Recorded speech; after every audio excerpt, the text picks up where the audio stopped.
మా ఆహ్వానాన్ని మన్నించి జూపిటర్ హై స్కూల్లో జరుగుతున్నటువంటి అప్సా రాష్ట్ర రాష్ట్ర పత్రికా సమావేశానికి చేసినటువంటి ఈ కార్యక్రమంలో పాల్గొన్నటువంటి అప్సా రాష్ట్ర ఉపాధ్యక్షుడు బాబురావు గారు, అట్లనే సమతానగర్ సాయి మల్లికార్జునరావు గారు, గాంధీ ఈటెక్నో స్కూల్ అయినటువంటి ఏ శ్రీనివాసరెడ్డి గారు, అదేవిధంగా జూపిటర్ హై స్కూల్ అయినటువంటి వంశీకృష్ణ, కొత్తపట్నం మండలి నుంచి సాయి టెక్నో హై స్కూల్ నుంచి ధనిషా గారు కూడా ఈ పత్రికా సమావేశంలో పాల్గొనడం జరుగుతూ ఉంది.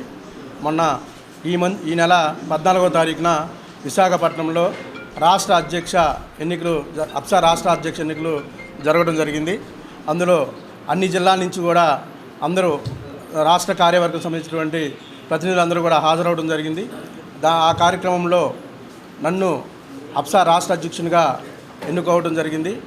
ఆ ఎన్నికల మొత్తం కూడా చూస్తే మన ప్రకాశం జిల్లాలో ఈ 40 సంవత్సరాల ప్రైవేట్ పాఠశాలల ఉన్నటువంటి ఈ కాలంలో మొట్టమొదటిసారిగా ప్రకాశం జిల్లాకి రాష్ట్ర అధ్యక్ష పదవి రావడం అనేది ఇదే మొదటిసారి. దానికి నేను సంతోషిస్తూ ఉన్నాను. దానికి సహకరించినటువంటి ప్రకాశం జిల్లా ఉన్నటువంటి అప్సా గౌరవ సభ్యులందరూ కూడా నేను ముందుగా కృతజ్ఞతలు తెలియజేస్తూ ఉన్నాను. అదేవిధంగా రాష్ట్రంలో ఉన్నటువంటి అప్సా సభ్యులందరికీ కూడా నేను కృతజ్ఞతలు తెలియజేస్తూ ఈ అప్సా అభివృద్ధికి నేను కృషి చేస్తానని, ప్రైవేట్ పాఠశాలన్నీ కూడా ప్రభుత్వం నుంచి వచ్చేటటువంటి సమస్యలన్నింటినీ ఎదుర్కొనే విధంగా ఈ రాష్ట్రాన్ని ఈ సంఘాన్ని ఈ అప్సా రాష్ట్ర సంఘాన్ని మొత్తం కూడా నేను పటిష్ట చేసి అన్నిటికన్నా కూడా ప్రైవేట్ పాఠశాలన్నీ కూడా సంక్షేమంగా ఉండేటట్టుగా నేను కృషి చేస్తానని తెలియజేస్తూ ఉన్నాను. అదే కాకుండా ఈ ప్రకాశం జిల్లాలో ఒంగోలు పట్టణంలో జరుగుతున్నటువంటి ఈ పత్రికా సమావేశం మూలంగా తెలియజేసేది ఏంటంటే, ప్రతి నియోజకవర్గంలో ప్రకాశం జిల్లాలో ప్రతి నియోజకవర్గంలో కూడా అప్సా కొత్తగా నియోజకవర్గం కొత్త బాడీని ఎన్నుకోవడం, అదేవిధంగా మనకు ఉన్నటువంటి ఆంధ్రప్రదేశ్లో ఉన్నటువంటి అన్ని జిల్లాల్లో ఉన్నటువంటి నియోజకవర్గాల్లో కూడా కొత్త కార్యవర్గాన్ని ఎన్నుకొని అందరినీ కూడా కలుపుకొని ఈ సంఘం యొక్క పరిస్థితిని చేస్తానని సభాపూర్వకంగా తెలియజేస్తూ ఉన్నాను. అంతేకాకుండా ఇప్పుడు జరుగుతున్నటువంటి ఈ కొత్తగా ఎన్నికైనటువంటి కార్యవర్గాన్ని అందరినీ కూడా జూలై నెలలో ప్రమాణ స్వీకారం ఒంగోలు పట్టణంలోనే ఘనంగా నిర్వహించాలని మా రాష్ట్ర కార్యవర్గం మొత్తం కూడా అనుకోవడం జరిగింది. అందులో భాగంగానే ఇప్పుడే ఎమ్మటినే పెట్టడానికి 10th క్లాస్ ఈ హాలిడేస్ ఇవన్నీ రావడం వల్ల మన నెక్స్ట్ అడ్మిషన్స్ అవన్నీ ఉండటం వల్ల ఇబ్బంది కాబట్టి మేము జూలై నెల ఎంచుకున్నాము. జూలై నెలలో మంచి సభ పెట్టాలని అనుకుంటా ఉన్నాం. అయితే ప్రైవేట్ పాఠశాలల్లో ప్రభుత్వం నుంచి అనేక రకాలైనటువంటి ఒత్తిళ్లు ఎదుర్కొన్నప్పుడు కూడా మేము అనేక రకాలైన అధికారులను కలుస్తూ కొన్నిటిని సాల్వ్ చేసుకుంటూనే ఉన్నాము. అందులో భాగంగా గత ప్రభుత్వము అంతకుముందు ప్రైవేట్ పాఠశాలలకి 10 సంవత్సరాల రికగ్నేషన్ కాల పరిమితి అనేది ఉండేది. అంటే ఒకసారి రికగ్నేషన్ ఇస్తే 10 సంవత్సరాలు ఇంకా రికగ్నేషన్ లేకుండా అదే రికగ్నేషన్ మీద పాఠశాలను కంటిన్యూ చేసుకుంటూ ఉండొచ్చు. అయితే గత ప్రభుత్వం దాన్ని 10 సంవత్సరాల నుంచి 3 సంవత్సరాలకు కుదించింది. మళ్ళీ ప్రైవేట్ పాఠశాలలు ఒత్తిడి మేరకు దాన్ని 5 సంవత్సరాలు చేసింది. ఎలక్షన్ మూమెంట్లో 8 సంవత్సరాలు చేసింది. అయితే మన నారా లోకేష్ గారిని మేము ఎలక్షన్ మూమెంట్లో కలిసినప్పుడు అప్పుడు నేను 10 సంవత్సరాలు ఇస్తానని చెప్పి ఆయన తెలియజేయడం జరిగింది. దానికి సానుకూలంగా అయితే ఇప్పుడు 8 సంవత్సరాలు ఇస్తున్నాడు. అయితే విద్యాశాఖ మంత్రి గారు ఏం చెప్పారంటే, ఇప్పటి నుంచి పెట్టుకునే వాళ్ళకి 10 సంవత్సరాలు ఇస్తానని ఇచ్చాడు. 10 సంవత్సరాలు అయితే ఇప్పటి నుంచి పెట్టుకునే వాళ్ళకి ఇస్తామని చెప్పారు. అట్లా కాకుండా ఆల్రెడీ ఫైలు ఎగ్జిస్టింగ్గా ఉన్నటువంటి ఈ రికగ్నేషన్ను ఇప్పుడు ఉన్న వాళ్ళకి కూడా 10 years 8 years ఇచ్చిన వాళ్ళకి కూడా సింగిల్ ఏ ఫైల్ పెట్టుకోకుండా ప్రొసీజర్ లేకుండా ఒకసారిగా 10 years ఇవ్వాల్సిందిగా కోరుకుంటా ఉన్నాను. అంతేకాకుండా ఇప్పుడు రేకుల్ షెడ్స్ ఉన్నాయి. స్కూల్స్ ప్రైవేట్ పాఠశాలన్నీ కూడా కొన్ని బిల్డింగ్స్లో ఉన్నాయి, కొన్ని రేకుల్ షెడ్స్లో ఉన్నాయి. అయితే కొత్తగా వచ్చిన జీవో ప్రకారం రేకుల్ షెడ్స్లో ఉన్న వాటికి రికగ్నేషన్ను ఇవ్వము అని ప్రతిపాదన తీసుకురావడం జరిగింది. మేము దానికి అంగీకరిస్తూ ఉన్నాము. ఎందుకంటే విద్యార్థుల యొక్క శ్రేయస్సు కోసము ప్రభుత్వం నిర్ణయం తీసుకుందని మేము కూడా భావిస్తూ, అయితే ఇప్పటి నుంచి కొంత టైం ఇస్తే మేము కూడా దాన్ని రేకుల షెడ్లు అన్నిటి కూడా మార్చుకొని మేము కూడా బిల్డింగ్స్ కట్టుకొని పక్కాగా మేము కూడా విద్యను అందిస్తామని తెలియజేసుకుంటూ కొంచెం సడలింపు ఇవ్వాల్సిందిగా అది చేస్తే గ్రామీణ ప్రాంతాల్లో మండల ప్రాంతాల్లో ఉన్న అనేక రకాలైనటువంటి చిన్న చిన్న ప్రైవేట్ పాఠశాలలు కూడా అవి ఉపయోగించుకొని అందరూ కూడా రికగ్నేషన్ పొంది పేద విద్యార్థులకు కూడా విద్యను అందిస్తారని తెలియజేస్తా ఉన్నాను. అంతేకాకుండా గత ప్రభుత్వంలో బెస్ట్ అవైలబుల్ స్కూల్స్ అనేవి ఇస్తూ ఉన్నారు. అంతకుముందు కూడా గత ప్రభుత్వం కంటే ముందు ఉన్న ప్రభుత్వం కూడా బెస్ట్ అవైలబుల్ స్కూల్స్ అనేవి నడపడం జరిగింది. అయితే గత ప్రభుత్వం బెస్ట్ అవైలబుల్ స్కూల్ని క్లోజ్ చేసేసింది. ఆ విధానాన్నే క్లోజ్ చేయడం వల్ల అనేక మంది ప్రైవేట్ పాఠశాల యాజమాన్యాలు కూడా చాలా ఇబ్బందికరమైన పరిస్థితిలోకి వెళ్ళారు. కొంతమంది స్కూల్స్ క్లోజ్ చేసేయాల్సి వచ్చింది. కొంతమంది ఆర్థికంగా ఇబ్బంది పడుతూ ఉన్నారు, ఇప్పుడు కూడా పడుతూనే ఉన్నారు. అయితే ఈ ప్రభుత్వం వచ్చిన కాడి నుంచి బెస్ట్ అవైలబుల్ పెండింగ్ ఉన్నటువంటి బిల్లుల్ని కొంతమేరకు క్లియర్ చేస్తూ వచ్చింది. అయినా ఇంకో కొంత ఉంది. ఆ కొంత కూడా రిలీజ్ చేస్తే వాళ్ళు కూడా హ్యాపీగా ప్రైవేట్ స్కూల్స్ నడుపుకుంటూ ఇంకా కూడా స్కూల్స్ని డెవలప్ చేసుకొని మా కాడ ఉండేదంతా కూడా ఈ బడ్జెట్ స్కూల్లో ఉండేటువంటి విద్యార్థుల తల్లిదండ్రులంతా కూడా మిడిల్ క్లాసు, లో మిడిల్ క్లాసు ఆర్థిక పరిస్థితి ఉన్న వాళ్ళే ఉంటారు. కాబట్టి మేము కూడా వాళ్ళ విద్యాభివృద్ధికి కృషి చేస్తున్నాం. కాబట్టి మీరు కూడా అదే ప్రభుత్వం వారు కూడా అది ఆలోచించి అది కూడా పెండింగ్ బిల్స్ని ఎమ్మటనే క్లియర్ చేయవలసిందిగా మేము కూడా కోరుతూ ఉన్నాము. అంతేకాకుండా జీవో నెంబర్ 88 అది అంతకుముందు అమల్లోకి వచ్చింది. అంటే జీవో నెంబర్ 88లో ఏముందంటే మున్సిపాలిటీ హై స్కూల్లో మున్సిపల్ ఏరియా ఉన్నటువంటి ప్రాంతాల్లో ప్రైవేట్ పాఠశాలలకి 1000 చదరపు గజాలు ఆట స్థలం ఉంటే సరిపోతుందని, అదే గ్రామీణ ప్రాంతాల్లో అయితే 2000 గజాలు ఆట స్థలము ఉండాలని, రికగ్నేషన్ పొందడానికి ఉండాలని రూల్స్ అనేవి తీసుకురావడం జరిగింది. అయితే పట్టణ ప్రాంతాల్లో 1000 గజాలతో అందరూ రికగ్నేషన్ చేసుకున్నారు. ఇప్పుడు పెరిగినటువంటి రిజిస్ట్రేషన్ ఫీజుల వల్ల గ్రామీణ ప్రాంతాల్లో 2000 గజాలకి ఎవరు కూడా అంత రిజిస్ట్రేషన్ ఫీజు ఇచ్చి 10 సంవత్సరాలు లీజ్ అగ్రిమెంట్ ఇవ్వాలంటే కూడా ఆ స్థలం యొక్క హక్కుదారులు ఎవరు కూడా ఇవ్వడానికి ముందుకు రావట్లేదు. అందుకని వాళ్ళకు కూడా గ్రామీణ ప్రాంతాల్లో ఉన్న వాళ్ళకు కూడా జీవో నెంబర్ 88 అమలు చేస్తూ మున్సిపాలిటీ ప్రాంతంలో 1000 గజాలతో పాటు 1000 గజాలు లాగిన వాళ్ళకు కూడా రికగ్నేషన్ ఇవ్వాలని కోరుకుంటా ఉన్నాము. అదేవిధంగా నెక్స్ట్ బడ్జెట్ స్కూళ్ళకు కూడా ఒక కార్పొరేషన్ ఏర్పాటు చేయాలని మా అప్సా తరపున మేము తెలియజేస్తూ ఉన్నాము. అంటే అనేక రకాల కులాల వారికి అందరికి కూడా ఇప్పుడు వచ్చిన ప్రభుత్వాలు అయితే ఏ ప్రభుత్వమైనా సరే అనేక రకాల కార్పొరేషన్ని ఏర్పాటు చేయడం జరిగింది. అట్లానే బడ్జెట్ స్కూళ్ళకు కూడా కార్పొరేషన్ ఏర్పాటు చేస్తే మేము కూడా ప్రైవేట్ స్కూల్స్ కూడా అక్కడ తక్కువ వడ్డీకి రుణాలు కానీ ఇచ్చినట్లయితే ఆ రుణాలతో తీసుకొని మేము కూడా ప్రైవేట్ పాఠశాలన్నీ కూడా వృద్ధి చేసుకోవడానికి సహాయపడుతుందని మేము కూడా ఇది డిమాండ్ చేస్తూ ఉన్నాము. బడ్జెట్ స్కూల్ కార్పొరేషన్ ఒకటి ఏర్పాటు చేయాలని, దానికి కూడా ప్రభుత్వం ఆమోదిస్తుందని తెలియజేస్తూ ఉన్నాను.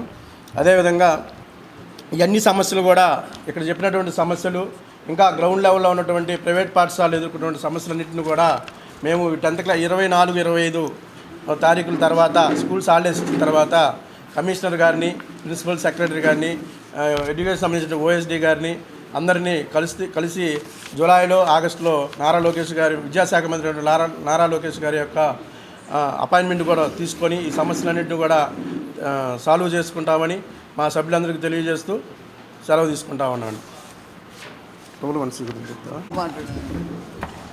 పత్రికా విలేకరులందరికీ నా నమస్కారం అండి. నా పేరు వంశీకృష్ణ, జూపిటర్ హై స్కూల్ కరస్పాండెంట్ని. ముందుగా పత్రికా విలేకరుల తరఫున అండ్ మా స్కూల్స్ అందరి తరఫున మా రాష్ట్ర అధ్యక్షుడైనటువంటి కిషోర్ కుమార్ గారికి అభినందనలు తెలియజేస్తున్నాను. గత ప్రభుత్వం కన్నా ఈ ప్రభుత్వం బడ్జెట్ పాఠశాలల విషయంలో చాలా అనుకూలంగా ఉంది. దానికి మన మంత్రి గారైనటువంటి నారా లోకేష్ గారికి మా ధన్యవాదాలండి. కానీ చిన్న చిన్న సమస్యలు విద్యా హక్కు చట్టం కింద 12(1)(c) కింద గత 3 సంవత్సరాలుగా 12(1)(c) యాక్ట్ ప్రైవేటు విద్యా సంస్థల్లో నడుస్తుంది. కానీ ఈ సంవత్సరం మాత్రమే 12(1)(c)కి సంబంధించినటువంటి బిల్స్ శాంక్షన్ చేయడం జరిగింది. అది కూడా అన్ని పాఠశాలలకు ఆ 12(1)(c) బిల్స్ అందలేదు. మా విన్నపం ఏంటంటే గత ప్రభుత్వంలో హయాంలో నడిచినటువంటి ఆ 2 సంవత్సరాల బిల్సు, ఈ ప్రభుత్వంలో ఉన్నటువంటి ఆ పెండింగ్ బిల్స్ కూడా శాంక్షన్ చేస్తే మా బడ్జెట్ పాఠశాలలకి చాలా మేలు చేసిన వారు అవుతారని అదొక విన్నపం. సో 12(1)(c)కి సంబంధించిన బిల్స్ త్వరగా విడుదల చేయాలని మా కోరికండి. Thank you sir. అందరికీ నమస్కారం సార్. నా మిత్రులు, నా గత 20 ఇయర్స్ నుంచి పరిచయం ఉన్నటువంటి కిషోర్ గారు అప్సా రాష్ట్ర అధ్యక్షులు అన్నందుకు అభినందన తెలియజేస్తున్నాను. మాకు ఇంతకుముందు ఉమ్మడి ప్రకాశం జిల్లా అధ్యక్షులుగా ఉన్నప్పుడు కూడా కిషోర్ గారు మా ప్రైవేటు విద్యా సంస్థల సమస్యలన్నీ పరిష్కారం కోసం ఆయన చాలా గట్టిగా కృషి చేశారు. ఏ విద్యా సంస్థకి ఎలాంటి సమస్య వచ్చినప్పుడు కూడా తను ముందుండి అందరికీ ఒక నాయకుడిగా ముందుండి విద్యా సంస్థలు నడిపించారు. అలాంటి పర్వతిరెడ్డి కిషోర్ గారు ఈరోజు ప్రకాశం జిల్లా నుంచి అప్సా రాష్ట్ర అధ్యక్షులైనందుకు అభినందనలు తెలియజేస్తూ మన ప్రకాశం జిల్లాలోని ప్రతి విద్యా సంస్థకు కూడా ఎలాంటి సమస్య వచ్చినా అండగా ఉంటారని మేము ఆశిస్తున్నాం. కిషోర్ నాయకత్వం ఇంకా ముందు ఇంకా బాగుండాలని, ఆయన నాయకత్వంలో జిల్లాలో ఉన్నటువంటి అన్ని విద్యా సంస్థలు కూడా తనకి ప్రోత్సాహాన్ని ఇస్తూ అప్సా యొక్క బలోపేతానికి నడుమించాలని కోరుకుంటూ నా వంతుగా ఎల్లప్పుడూ అప్సా రాష్ట్ర అధ్యక్షుడు పర్వతిరెడ్డి కిషోర్కి నేను ఎప్పుడూ అండగా ఉంటానని, ఎక్కువ మందిని ఈ అప్సా యూనిట్లో భాగస్వాములు అయ్యే చూసి ప్రైవేట్ విద్యా సంస్థల యొక్క సమస్యల పరిష్కారంలో మా రాష్ట్ర అధ్యక్షులకి ఎప్పుడూ అండగా ఉంటానని తెలియజేసుకుంటూ మీడియా మిత్రులందరికీ కూడా ధన్యవాదాలు. కొత్తపట్నం నుంచి వచ్చాను. నేను అప్సాకి రాష్ట్ర ఉపాధ్యక్షుడిని. ముఖ్యంగా పాత్రికేయ సోదరులందరికీ నా హృదయపూర్వక నమస్కారాలు. మొదటగా గత 40 సంవత్సరాలుగా మన జిల్లాకి రానటువంటి ఒక యూనియన్ రాష్ట్ర నాయకత్వం మన జిల్లాకి తీసుకొచ్చిన మా నూతన అధ్యక్షులు పర్వతిరెడ్డి కిషోర్ కుమార్ గారికి మా యూనియన్ మొత్తం తరఫున ధన్యవాదాలు తెలియజేస్తున్నాం. మా అభినందనలు. ముఖ్యంగా ప్రైవేట్ స్కూళ్ళ పరిస్థితి గత 5 సంవత్సరాల్లోనూ కాస్త మేమంతా ఇబ్బందులు పడ్డాం. మాకు అందరికీ తెలుసు, చాలా రకాల ఇబ్బందులు పడ్డాం. కొత్తగా ఈ ప్రభుత్వం వచ్చిన తర్వాత మాకు అనుకూలంగా నిర్ణయాలు తీసుకోవడం, మమ్మల్ని ఆదుకునే ప్రయత్నాలు చేయడం కూడా చాలా చేసింది.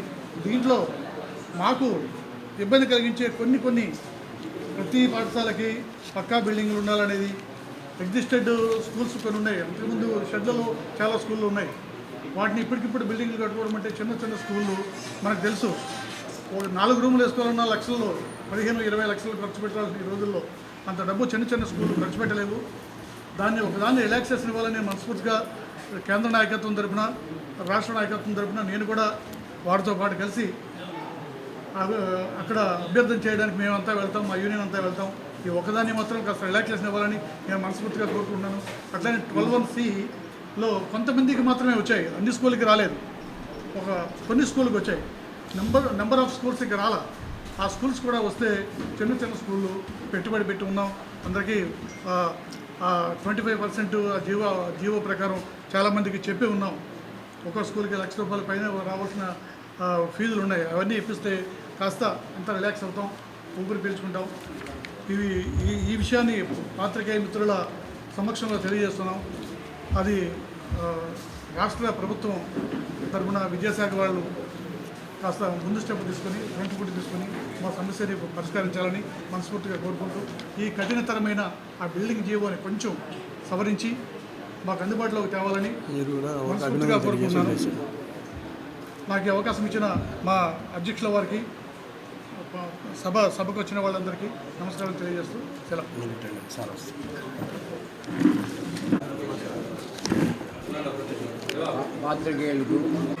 పాత్రికేయులకు మరియు నూతన అధ్యక్షుడు కుసుకుమార్ గారికి, మా మల్లికార్జున గారికి, మా నూతన సభ్యులందరికీ ధన్యవాదాలు తెలుపుతున్నాను. మా కుసుకుమార్ గారికి అందరూ సగం కోరుకుంటున్నాను. Thank you.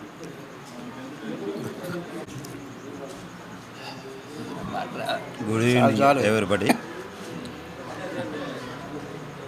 ఫస్ట్గా పత్రికా మిత్రులకి, మా తోటి కరస్పాండెంట్లు, స్టేజ్ దగ్గర ఉన్న వాళ్ళకి, స్టేజీ మీద ఉన్న నాయకులకి, మొట్టమొదటిసారిగా మన జిల్లాకి రాష్ట్ర అధ్యక్షుడి పదవి రావటం, అది మన కిషోర్ సార్కి రావటం ఆయన్ని అభినందించాల్సిన తరుణం. కాబట్టి అందరం ఇక్కడ సమావేశమయ్యాము. పల్లెటూరులో ఉండే స్కూల్స్కి రేకుల షెడ్లు కాకుండా బిల్డింగులు అని అంటే అక్కడ పల్లెటూరులో ఉండే స్కూల్స్ చాలా వరకు రేకుల షెడ్లలోనే రన్ అవుతున్నాయి. ఒక్కసారిగా ఆ ఫీజులతోటి బిల్డింగుల కన్స్ట్రక్షన్ అంటే కష్టతరమైంది కాబట్టి దాని మీద యూనియన్ తరఫున లోకేష్ గారిని కలిసి ఆ ఒక్క సమస్య సాల్వ్ చేయాల్సిందిగా కోరుతున్నాను. నమస్కారం.